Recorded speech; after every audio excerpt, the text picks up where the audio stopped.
Esta adolescente se casó con tan solo 12 años. Pensó que sería una oportunidad de salir de la pobreza de su familia. Su madre se opuso con fuerza, pero no le hizo caso. Enseguida se quedó embarazada. 4 años después, hace balance sobre la vida en su nuevo hogar. Yo me casé pensando que iba a estar mejor, pero fue todo lo contrario. Bueno, porque después que me casé he pasado mucho trabajo, entonces entendí lo que mi mamá me decía. Por eso pienso que era mejor esperar un poco más. En República Dominicana, 1 de cada 3 mujeres se casa cuando aún es menor y un 12% con menos de 15 años. Un fenómeno vinculado a las situaciones de desigualdad y de violencia doméstica que les toca vivir. Muchas se casan tras quedarse embarazadas. Otras quedan embarazadas poco después. Jennifer se casó a los 16 años y tuvo a su primera hija. Se arrepiente de haberse apresurado. Pero salí embarazada. Después era de alto riesgo porque la presión, al uno ser tan joven así, siempre le trae complicaciones. Duré un tiempo, yo terminé, a la universidad fue que yo tuve que dejar. En diciembre, el Poder Legislativo de la República Dominicana aprobó la prohibición del matrimonio infantil. Además, el gobierno, recién electo en agosto, lanzó un amplio plan de políticas públicas para combatir esta práctica. Una necesidad apremiante en el país de Latinoamérica con mayor tasa de matrimonio infantil. El país tiene la tercera tasa más alta de la región de maternidad infantil. 1/4 parte de las adolescentes dominicanas no acceden a anticonceptivos y son madres antes de cumplir 20 años. Un largo camino que al menos ya ha comenzado hacia los plenos derechos para las mujeres dominicanas. Gracias por estar una vez más con nosotros en Sin Esquemas. En la entrega de hoy tendremos el gratísimo placer de compartir nuestra conversación con alguien con quien conversamos a finales del 2019, me parece, si mal no recuerdo, y hablamos de un tema que en la actualidad hay circunstancias que nos llaman a traerla de nuevo a compartir con nosotros y con nuestro público televidente la temática que vamos a tratar. Vamos a conversar con Virginia Saiz, quien es directora de Plan Internacional en República Dominicana, y con quien estamos seguros que sobre lo que vamos a hablar vamos a ofrecer informaciones primero actualizadas, oportunas y necesarias para el público en sentido general. Gracias, Virginia, por estar una vez más con nosotros en Sin Esquemas. Muy buenas noches, gracias por la invitación.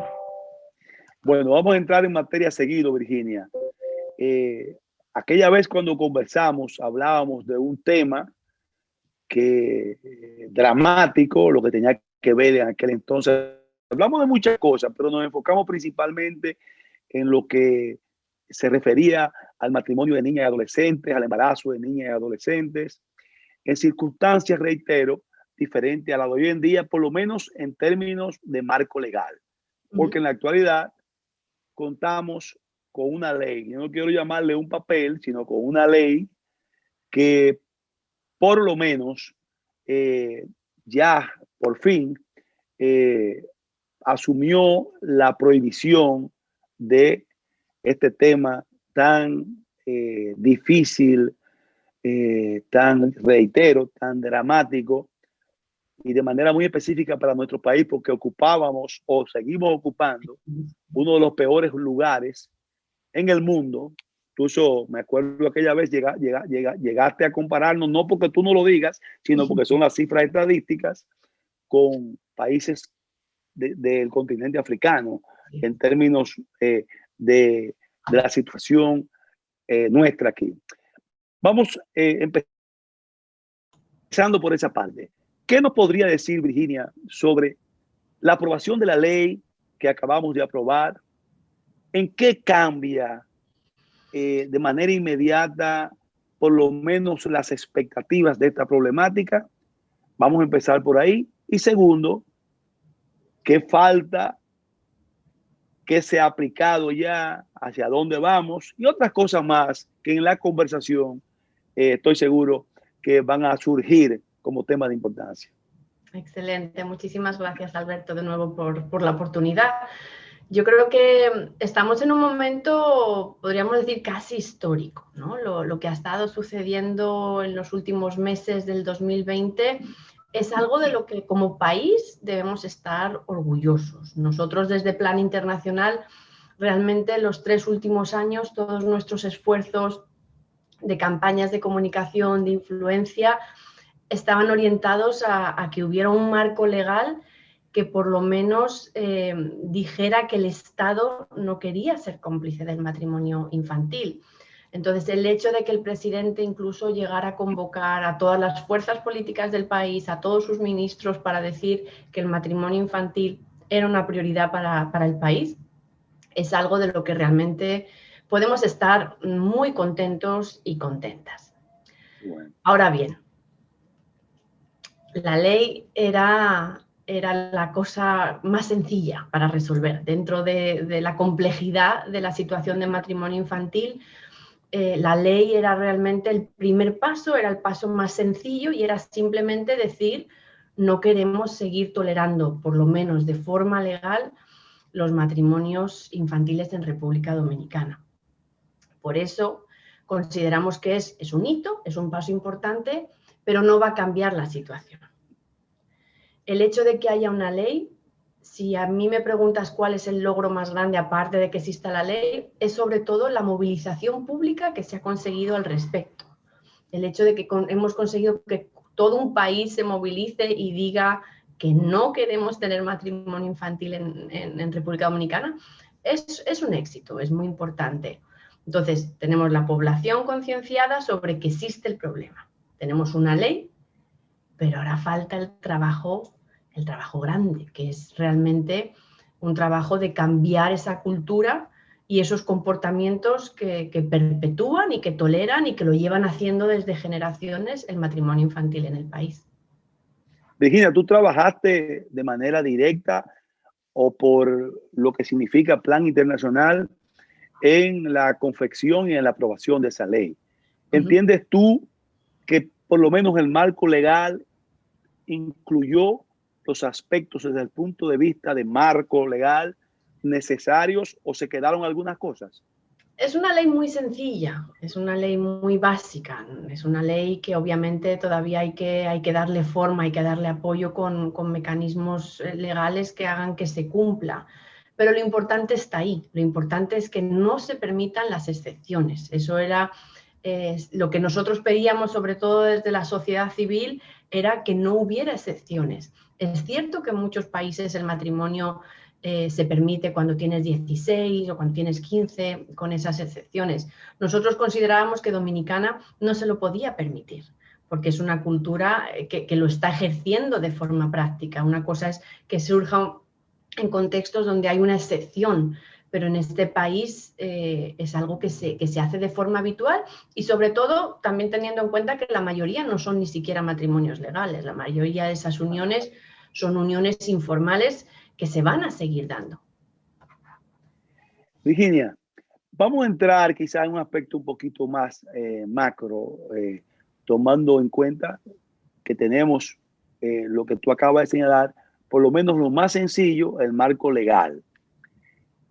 ¿Cuáles son, desde tu punto de vista, en orden prioritario, ponderando, las consecuencias sociales más prominentes o más marcadas del matrimonio infantil para los contrayentes, para los que lo hacen y para la sociedad en sentido general? Si nos enfocamos en las vidas de ellas, lo que encontramos son vidas truncadas, ¿no? Son infancias que no se completan y por lo tanto no transitan a la vida adulta de una forma progresiva y lógica. Son niñas que en la mayoría de los casos se hacen adultas de forma apresurada, ¿no? Entran a cumplir un rol de madres en muchos casos, de esposas obviamente, y lo primero que hacen es abandonar la escuela. Al salir de la escuela, su posibilidad de asumir un empleo, de generar unos ingresos, es prácticamente nula. Entonces, entran en relaciones con hombres mayores donde están expuestas a mucha vulnerabilidad. Son relaciones basadas en el control, muchas veces basadas en la violencia, y son relaciones que obviamente las sumen y las hacen todavía más vulnerables. ¿Qué sucede? Ellas no progresan, ellas no pueden contribuir a la economía, a la sociedad, y tienen hijos que nacen en ese mismo contexto y en ese mismo marco, que siguen reproduciendo el mismo ciclo.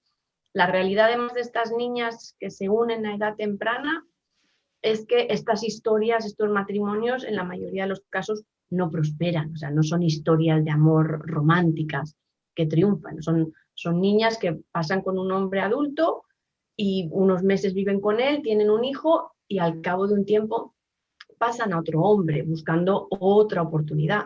Y cuando vemos, por ejemplo, las noticias con la mayoría de los casos de violencia o de feminicidios, en la mayoría de los casos, lamentablemente, coincide que ellas fueron madres adolescentes.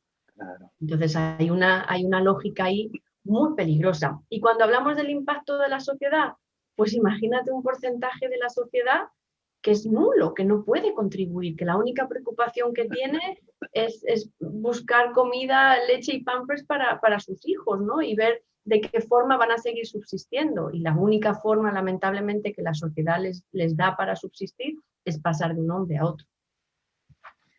Y más aún con lo que tú acabas de señalar, que las estadísticas claramente señalan que no hay consistencia en esas uniones, en esos matrimonios, simplemente una unión momentánea, un embarazo, porque si uno, vamos a decir, aún siendo aberrante, que hubiese consistencia en un embarazo y un matrimonio infantil, pero si hay una consistencia en ese matrimonio, que siguieron una vida juntos y que, vamos a decirle, que en la mayoría de los casos siempre está el ingrediente económico por parte de madres de esas niñas adolescentes, de esas jovencitas que en cierta forma buscan una forma de, valga la redundancia, de cómo salir de una parte de lo que ellos tienen que mantener en la casa, dándosela a un adulto, dándosela a un mayor.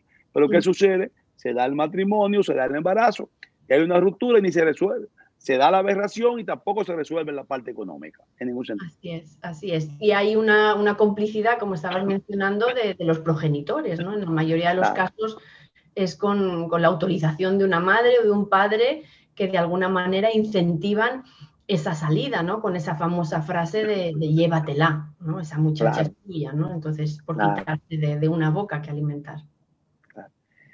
Virginia, ¿tiene el matrimonio infantil, y seguro que lo tiene, pero queremos saber estadísticas, porcentajes, una incidencia marcada en la mortalidad, en el parto, sea para la madre o sea para la niña?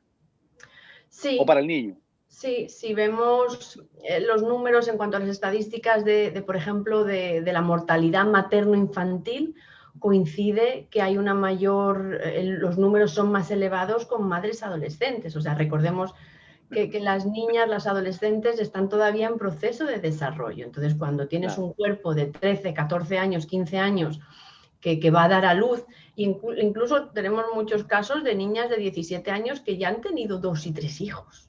Entonces, imagínate a qué edad han empezado.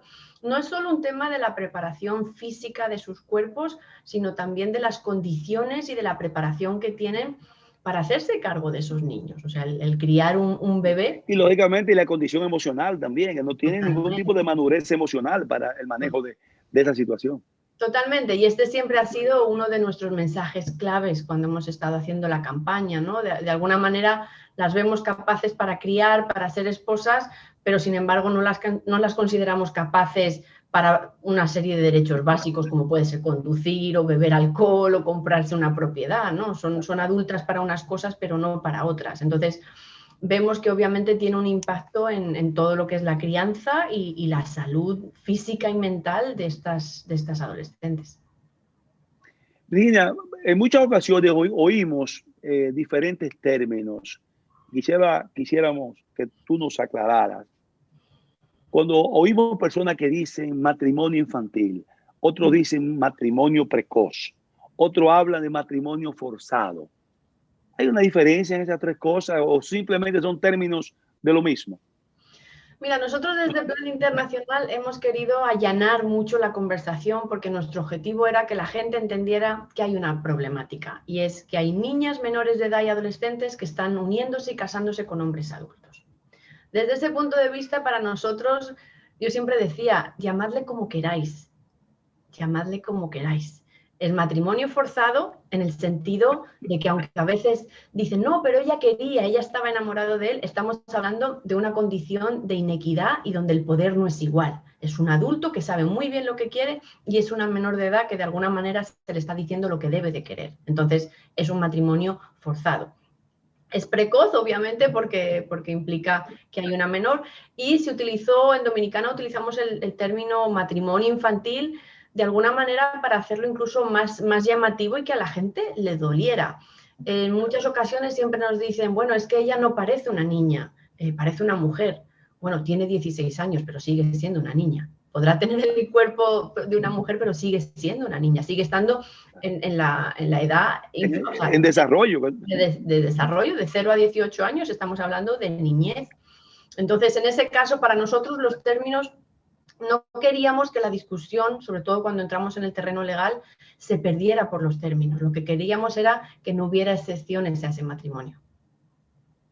Virginia, vamos, volviendo al principio, dijiste que el establecimiento del marco legal, conjuntamente con un aspecto fundamental que señalaste también, del nivel altísimo de concientización ciudadana que se ha logrado, de entender la problemática y de identificarse con la problemática.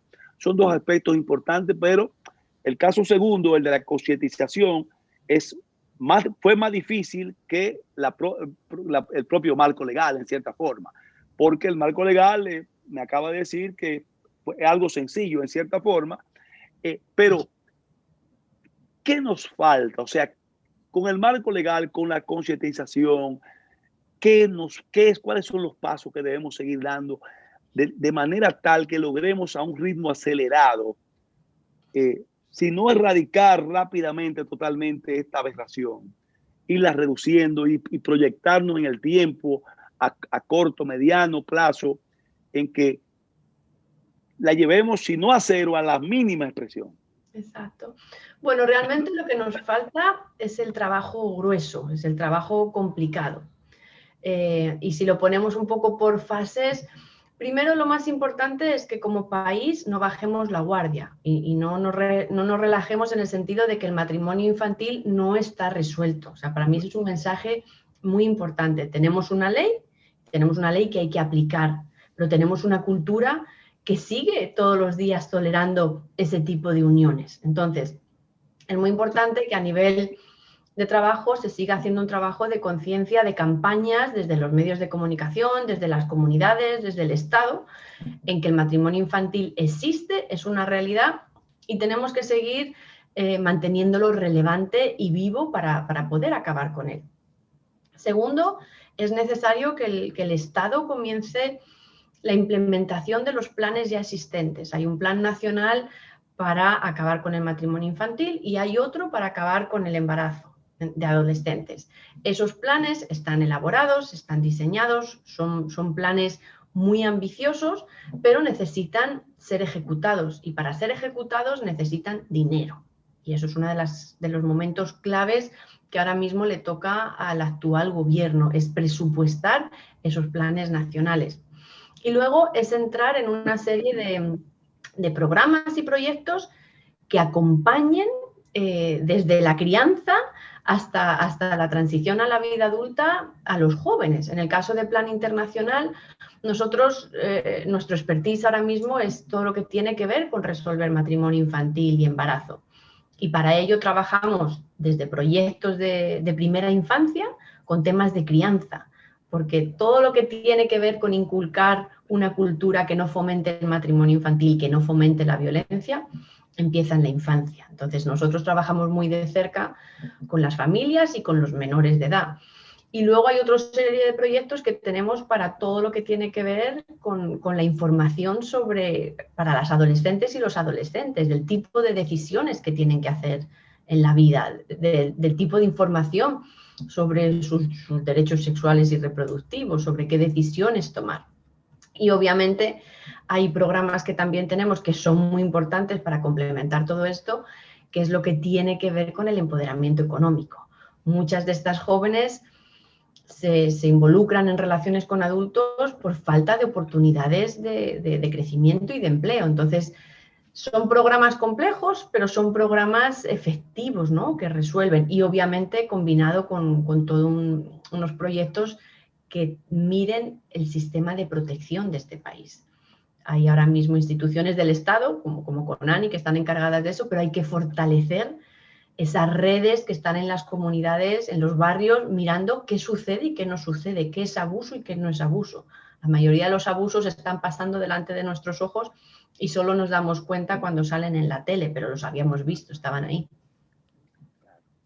Permítenos, Virginia, una pequeña pausa de un par de minutos y vamos a continuar con otros aspectos que entiendo pueden arrojar informaciones como la que hemos obtenido de ti en esta primera parte. Continuamos en apenas un par de minutos con nuestra distinguida invitada, directora del Plan Internacional en República Dominicana, Virginia Sáez.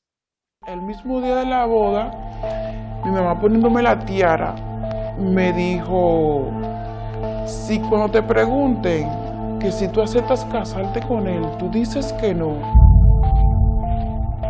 Yo al principio sufrí mucho, yo lloraba mucho, Dios mío, yo lloraba mucho al principio de la relación porque al momento de yo estar con mi esposo íntimamente, me quiero renunciar a mi adolescencia, a salir con mis amistades.